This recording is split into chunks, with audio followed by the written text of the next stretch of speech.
예고해드린 대로 국회의장의 사안 관련 기자회견 지금부터 시작합니다. 존경하는 국민 여러분, 우원식 국회의장입니다.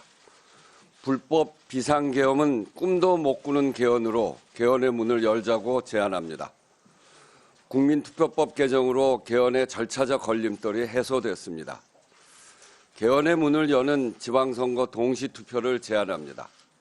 지금 이 시기를 놓치면 또 언젠가 될지 기약하기 어렵습니다. 12.3 불법 비상계엄으로 온 국민과 모든 정치 세력이 큰 고통과 경랑에 휩싸였습니다. 다시는 이런 일이 없도록 만들어야 합니다. 불법 비상계엄을 근원적으로 막는 제도적 방벽, 계엄에 대한 국회의 통제권을 강화하자는 것입니다. 국회가 계엄 해제를 요구하면 그 즉시 계엄 선포 후 48시간 이내에 국회의 승인을 받지 못하면 그 즉시 자동으로 계엄이 무효가 되도록 하자는 데 국민의 의견이 압도적으로 모였습니다. 비상계엄의 여파가 다 끝나지 않았고 그로부터 국민이 요구하는 개헌의 내용이 분명하게 집약된 지금 이 기회를 놓치지 말아야 합니다. 민주주의 헌법 정신도 더욱 공고히 해야 합니다. 현행 헌법 전문의 4.19 민주 이념에 더해 주요 민주화 운동을 명시하자는 논의가 오래전부터 폭넓게 계속됐습니다. 특히 5.18 정신 헌법 전문 수록은 여야 모두가 국민께 약속했습니다. 지방선거일 동시투표의 계기성을 10분 살려 지역균형 발전 정신을 포함할 것도 제안합니다. 국회 조사에서 국민의 83%가 지역 간 불균형 해소와 지역균형 발전에 대한 국가의 책임을 헌법에 명시해야 한다는 의견을 밝혔습니다. 단계적 개헌으로 반드시 이번에는 개헌을 성사시킵시다. 지금까지 전면적 개헌 시도는 번번이 실패했습니다. 헌법은 결국 39년을 제자리에 묶여 있었습니다.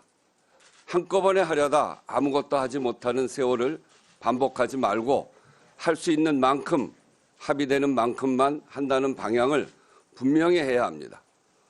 전문가와 국민의 의견도 같습니다.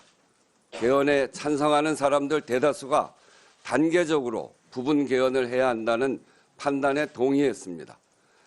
전면적 개헌보다 단계적 개헌으로 최소 수준의 개헌으로 첫 발을 떼야 합니다.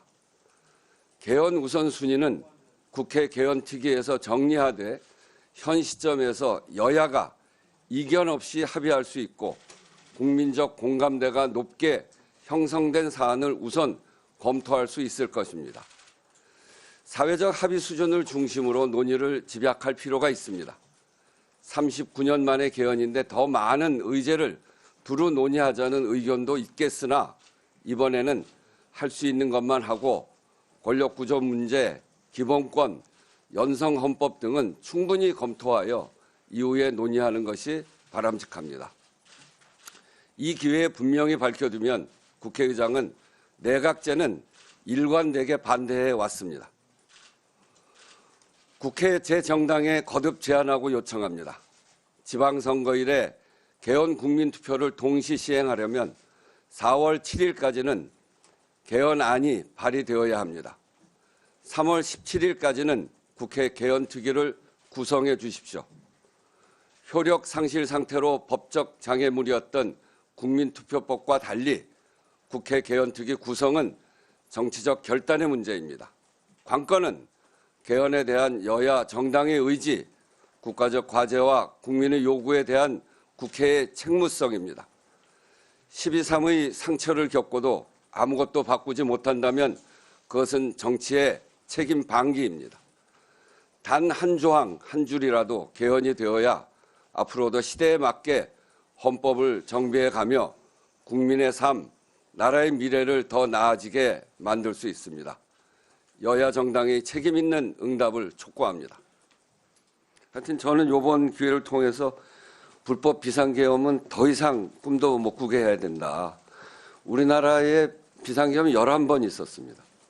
11번 있었는데 한 번이 6.25 때 한 계엄이고요. 그거는 비상계엄을 했어야죠.